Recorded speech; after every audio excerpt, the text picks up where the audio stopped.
Hello viewers, আসসালামু আলাইকুম। আজকের টপিক নতুন একটা টপিক, সেটা হলো আয়ত। আমরা আজকে আয়ত নিয়ে আলোচনা করব।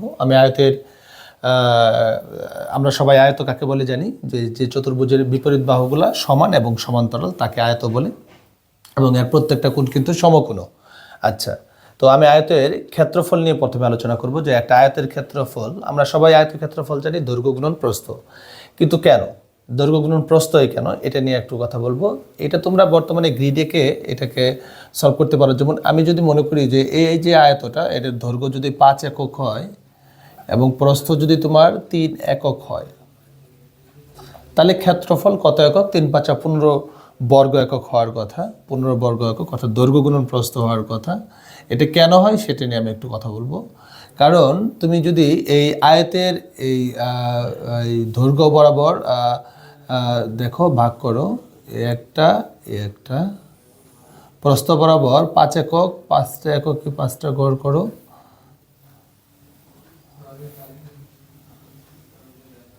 এই 5টা গড় আমি করে ফেললাম। তাহলে এখানে দেখো, 5টা দাগ টানার পর এখানে মোট ক্ষেত্র কতগুলো হয়েছে?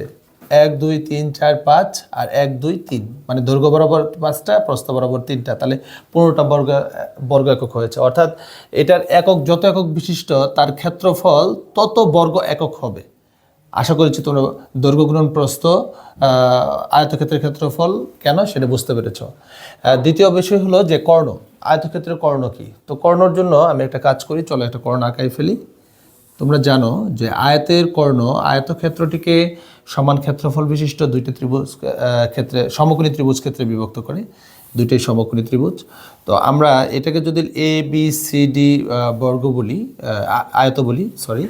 তো এই ত্রিভুজ এবিসি একটা সমকোণী ত্রিভুজ, যেহেতু এখানে পিথাগোরাসের কথা অনুযায়ী আমি লিখতে পারবো AC² = AB² + BC²। এইখানে এবির মান তুমি কিন্তু জানো, কারণ তুমি দেখতেছো এটা কিন্তু পিথাগোরাসের উপপাদ্য। অতিভুজ সমকোণের বিপরীত বাহু অতিভুজ, অতিভুজ স্কয়ার সমান লম্ব স্কয়ার যোগ ভূমি স্কয়ার, বা ভূমি স্কয়ার যোগ লম্ব স্কয়ার, তুমি যেটা লেখো।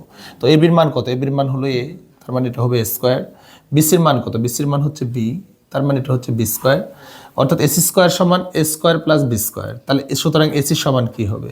তুমি জানো এই সাইডে স্কয়ার থাকলে, স্কয়ার যদি তুমি তুলে দাও, তাহলে অপর পাশে কি দিতে হয়? বর্গমূল চিহ্ন দিতে হয়।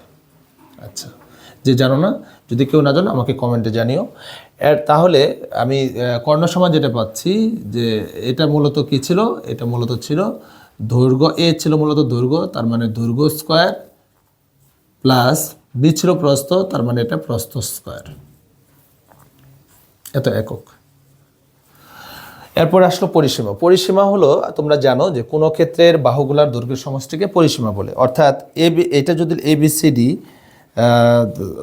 তোমার আয়ত হয়, তাহলে এর বাহুগুলা কি কি? AB বাহু, BC বাহু, CD বাহু, AD বাহুর যোগফলকে পরিসীমা বলবে। তার মানে এখানে পরিসীমা হচ্ছে কি?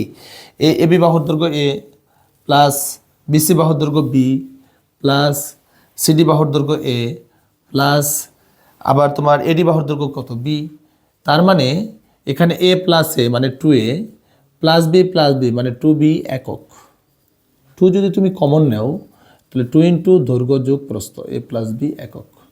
তার মানে আয়তক্ষেত্রের পরিসীমা হচ্ছে 2 × দৈর্ঘ্য যোগ প্রস্থ। আশা করছি আয়তক্ষেত্রের ভিডিওটি তোমাদের ভালো লেগেছে।